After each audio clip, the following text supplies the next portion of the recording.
So activities that focus on fluency that will help kids with their maths all year round, like friends to 10, friends to 20, timestable, identifying factors, all of those sorts of things, but we've put it into a Halloween style. Board games are great to encourage discussion, collaboration among students, a bit of competitiveness. So we've got a bunch of board games that incorporate mathematical skills and language, and they're just really fun. Absolutely. Who doesn't love a little bit of a themed activity sheet or a themed game? Welcome to Rainbow Skies for Teachers, the go-to show dedicated to teachers who want to make a big difference in education. Whether you're in your first few years or well into your teaching career, we are here to inspire, support, and empower you with bite-sized tips, simple strategies, and the motivation to lead an education revolution, one classroom at a time. We're Ashley and Alicia from Rainbow Sky Creations, two Aussie teachers who love all things teaching and learning. We are here to help you thrive as you work toward making an impact in your students' lives while loving your life as a teacher. We are here to help you bring joy, simplicity, and creativity into your classroom on the daily, because there are rainbows ahead, my friend, and together we're unstoppable. Let's get into today's episode. Rainbow Sky Creations acknowledge the traditional owners of the land that we record this podcast on, the Dharawal and Whadjuk Noongar people. We pay our respects to their elders past and present and extend that respect to all Aboriginal and Torres Strait Islander cultures. Welcome to Rainbow Skies for Teachers. I'm Alicia and I have the lovely Ashley here with me today. And we're going to be chatting about all things a bit spooky, being that Halloween is around the corner. Yeah, and it's October. So here we are, Yeah, ready fun. to talk spookiness. Yeah, I've got a question for you because, we're Australian. Halloween's only become slightly more popular in the last, 5, maybe 10 years. My question is, do you get a bit decorative at your house for Halloween, Ash? The answer is yes, we do. I've gotten more decorative as the years have gone on. So growing up, my parents, we were raised Catholic. It was a big no-no to Halloween. Like, no way, we were never allowed to go trick-or-treating. My parents disagreed with it wholeheartedly. But 2 years ago, they came and stayed with us for quite some time. They were doing a renovation. They were going to move in for 6 weeks, but they stayed for closer to 6 months. Anyway, they were here during Halloween and my kids were so excited. And they're like, we're getting organized for Halloween. Mum, let's us go trick-or-treating. And my dad rolled his eyes and he's like, oh, come on, trick-or-treating. What is this with Halloween these days? So they decided, we went out trick-or-treating and I said, you're in charge of the lollies. When the kids come and knock on the door, you've got to give out the candy. They decided they weren't going to do that. So they just filled a big bowl and put it at my front door and locked the front door and decided to go out the back and have a glass of wine. Because here in Australia, it is daylight savings when we have Halloween because it's the opposite time of the year. So it was quite warm. Anyway, my cousins that are my age decided they knew that they were staying there. Knock, knock, knock, no answer. So they decided to sneak around the back in their Halloween costumes and scare my mum and dad. And they got them so good. My mum was just screaming her head off.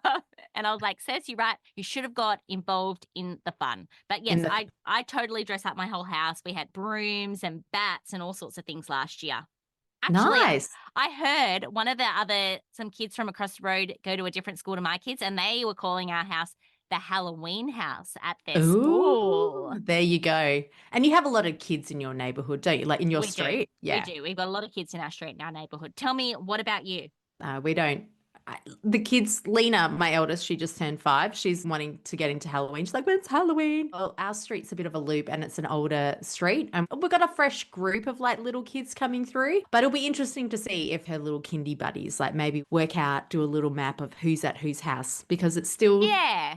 It's still not a big thing so much in our neighborhood, but it's certain streets and certain suburbs. There's really popular and people will go to that street from other neighborhoods to do Halloween. That's how small it is still over here in Australia, I feel. I feel there's pockets of Halloween celebrators. Do we decorate? No, not really. Will you be open to decorating? I'm always open for it. I'm sure Yeah. Lena will get out all the paper and stuff and start creating and stick it out the front. And I'll be like, great. Go for it, babes. Let's go to Bunnings, my favourite place, and get some jack-o'-lanterns. Anyway, so for all our American or other people in parts of the world that really do celebrate Halloween or All Saints Day, yeah, there's a bit of insight into what goes on in our neighbourhood. Yeah. But today we're going to talk about some activities that you can implement in your classroom because kids love an event. And when they're excited about something, you get higher buy-in power from your kids. So that's why we're talking about this today. We're going to talk about some maths activities that are perfect for centers or rotations that your kids are going to be really excited about doing. And you can do them for the whole month of October. And I feel like Americans do this so well with themes. Oh, I worked at an American summer camp. They are just the bringer of spirit, the bringer of energy, the bringer of community. Like that's one Yeah. thing they do exceptionally well, and they invest in it. They're like, it is Halloween, it is spooky, we are dressing up, let's go for it. And they do know that kind of, if Halloween falls on a school day, that day and the day after is a write-off, and they run with it. Yeah.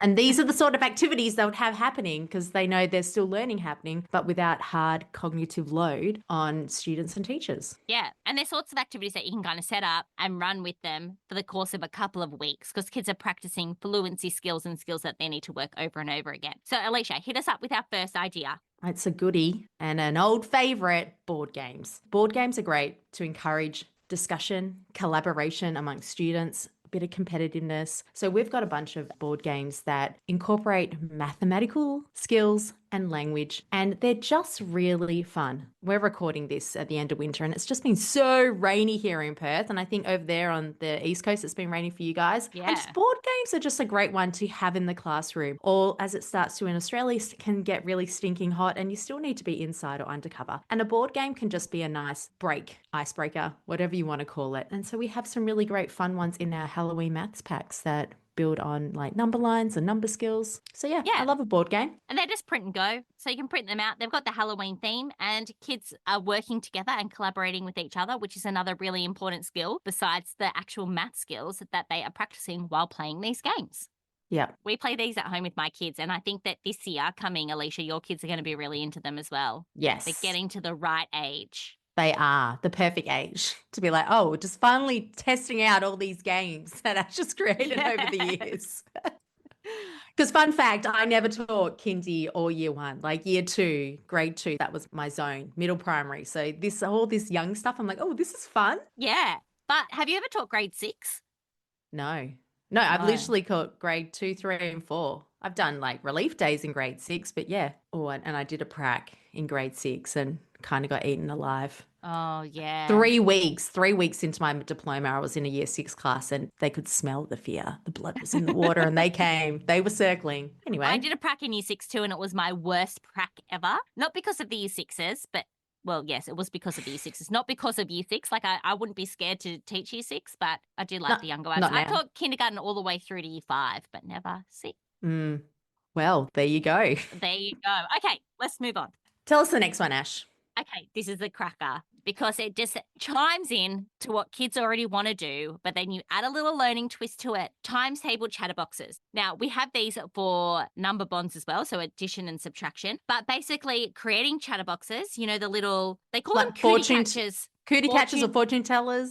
Exactly. They're Halloween themed, but kids have to actually practice some of the fluency facts while they're playing them. We've got ones for multiplication, we've got ones for addition, subtraction, and they're fun and kids love making them. Oh, look, I think there's just the skill. Like you got a whole lesson just on teaching some kids who just can't, the folding, like the cutting, that in itself is a challenge and great for their fine motor skills. And there's still year 3, 4, 5 students who find that stuff tricky. I used to do origami as a after school activity, and it would just be interesting to see those who just took to it really well and like their spatial awareness, and those who are like, oh, they really had to think hard. But chatterboxes are just great fun and kids just want to keep playing them. I still love playing them. Being a kid of the 80s, this was our entertainment for hours on end. Exactly. They're actually a really good one too to have out for fast finishes. Like, okay, we finished this activity, go and get yourself a chatterbox, decorate it, make it, play it. But you'll find that kids will take these home and they'll be playing them in the playground. They'll be playing them with the parents when the parents pick them up. It's learning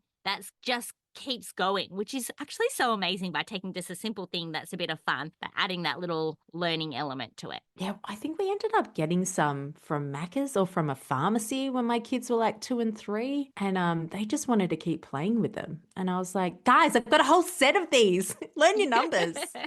We've got lots of different themed ones of these. So if you're like listening to this and you think, oh, I'd love a St. Patrick's Day chatterbox, we've got those too, but we're talking about Halloween right now. We cover all the special events here at Rainbow Sky. We do. We'll link up the Halloween chatterboxes in the show notes, but I might also link just the ones that don't have a theme because they're good too, just for every day. Yeah, absolutely. And who says you can't have ghosty things happening in March anyway? You do Yeah. you, boo. So our next one, number 3, is a spooky number of the day. Oh, this one, we have a whole set of number of the day templates, and they are well loved, well appreciated by many teachers around the world. And we thought, why not make a spooky version? Hey, Ash? Yeah. So basically, it's a number of the day where the kids create a number, choose a number, you give them a number, and then they have to work on different number sense skills in order to answer the prompts on the number of the day template. But this has got the element of adding a little bit of spooky fun to it. We actually have a free version if you want to give this a trial in your classroom.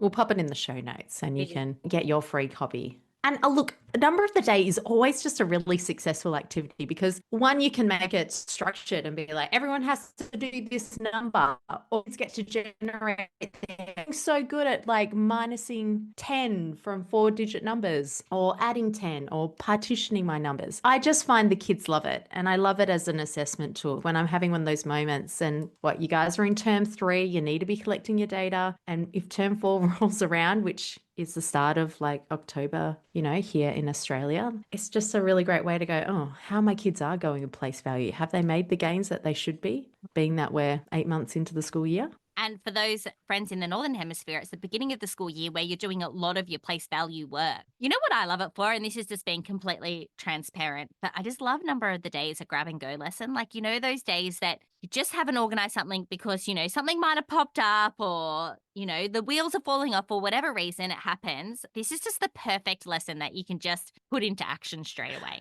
That being said, I was showing to one of my girlfriends over in Queensland. We taught over in Dubai and she goes, oh, I'm just doing a relief day in this year 2 classroom and I've just pulled out a number of the day activity and it's yours.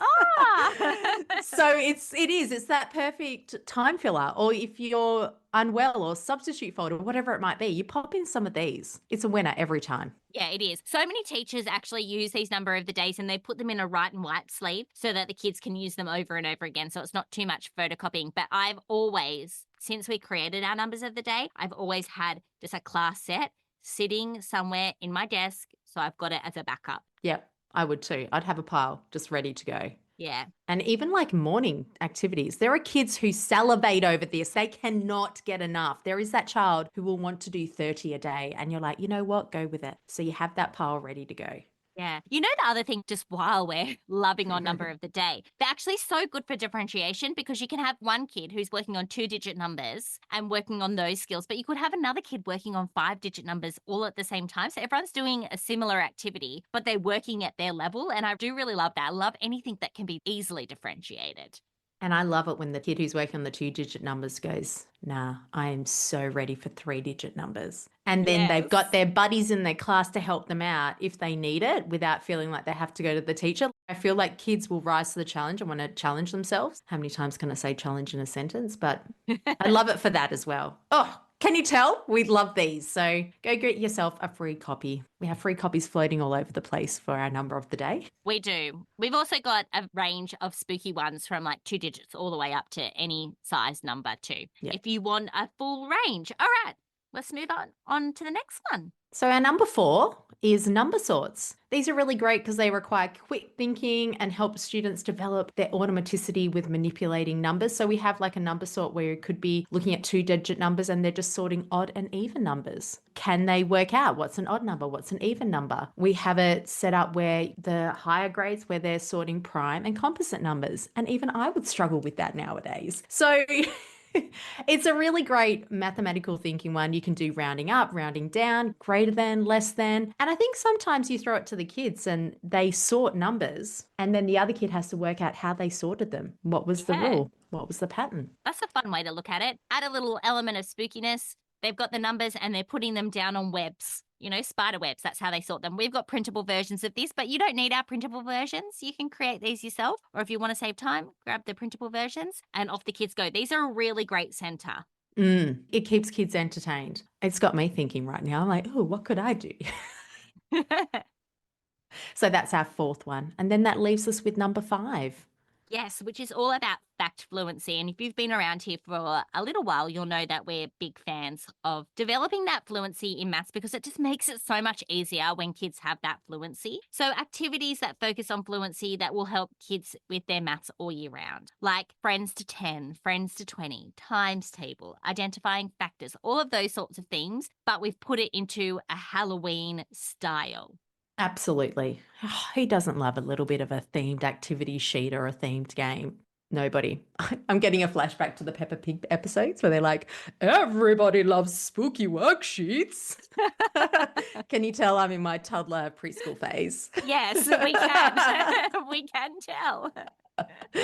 Oh, geez. Where's my We're youngest? in the K-pop phase in our household. Primary school kids, and I'm sure teachers are like, oh my God, listening to this. Maybe we need to design a whole heap of K-pop activities for kids to get into. Yeah, I feel like I need to just watch it so I'm on trend with those kids, your kids. You'll be singing for the rest of your days, the songs. Anyway. Yes. So an example, you might have find factors of 36. We've actually got some little peg matching cards where the kids go around and peg the numbers that match the factors of 36. Or it might be find 2 numbers that make 20 and they match that. They might be matching little ghosts or little Frankensteins or spiders. Again, we've got printable versions, but you can create these yourselves or you can find these printable versions and go for it. Yes. So we will link everything in the show notes. So if you're like, yeah, you know what? I want to get into the Halloween spirit. I'm saying this to my Australian friends. Yeah, I want to get into the Halloween spirit. We've got the activities for you to help you out there. So to recap, Ash, do you want to just tell us what our 5 spooky activities were? Yes. Number 1, we had spooky board games. Number 2, chatterboxes to practice those maths fluency skills. Number 3, a spooky number of the day. 4, number sorting numbers into different categories. And our last but not least, fact fluency activities where the kids are working on addition, times table, division, etc., but having a Halloween theme to it. We've also got one other freebie that teachers absolutely love when it comes to Halloween. It's not maths related, but I think we should share it. Yeah, we've got a little history of Halloween where we've got my brain is thinking. I was just finding it where we have a PowerPoint where it goes through the history of Halloween. And there's a reading passage and a little interactive notebook activity that students can do regarding what they've learned about the history of Halloween. So it's like just a nice way to introduce Halloween and the history behind it. Because sometimes I know kids are like, oh, it's just another holiday. But you're like, there's a reason this has been celebrated because it goes back hundreds of years. So we put a little activity there. So we'll link in the show notes the free history of Halloween activity and also the free Halloween number of the day. So you can get your hands on those. Yeah, and all the other activities we spoke about will be listed too. The history of Halloween is perfect for reading groups. You do the actual PowerPoint, you read through the history together, but then the kids go off and do the little interactive notebook activity. That is always a go-to of mine in October, and yeah, it's great. It is. And then the kids go home and tell their parents about it and they go, oh yeah, I forgot about that. Yeah. I learnt that at some point in my life. That's right. So there you have it. Well, we hope you have a fabulous Halloween month of October and that it doesn't get too confusing with Christmas decorations starting to infiltrate the stores at the same time when you're trying to get Halloween stuff for trick-or-treating. Yes. I've got a friend who her rule is once on Halloween, she puts up her Christmas tree. Wow. Yeah. I don't know if I could be friends with your friend. Kidding. It's extra, but, she loves it and she owns it.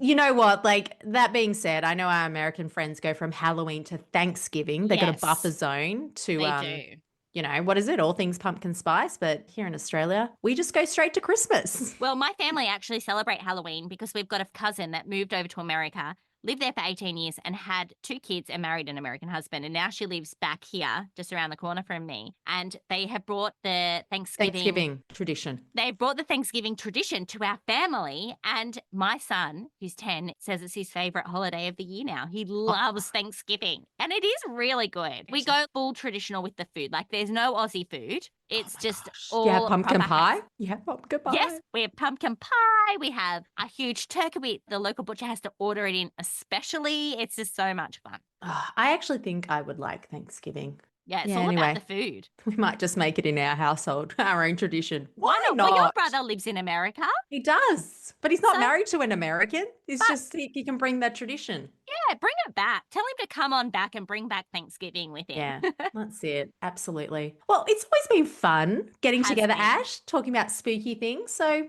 until next time, there are rainbows ahead, my friend. And together we're unstoppable. Bye. Bye.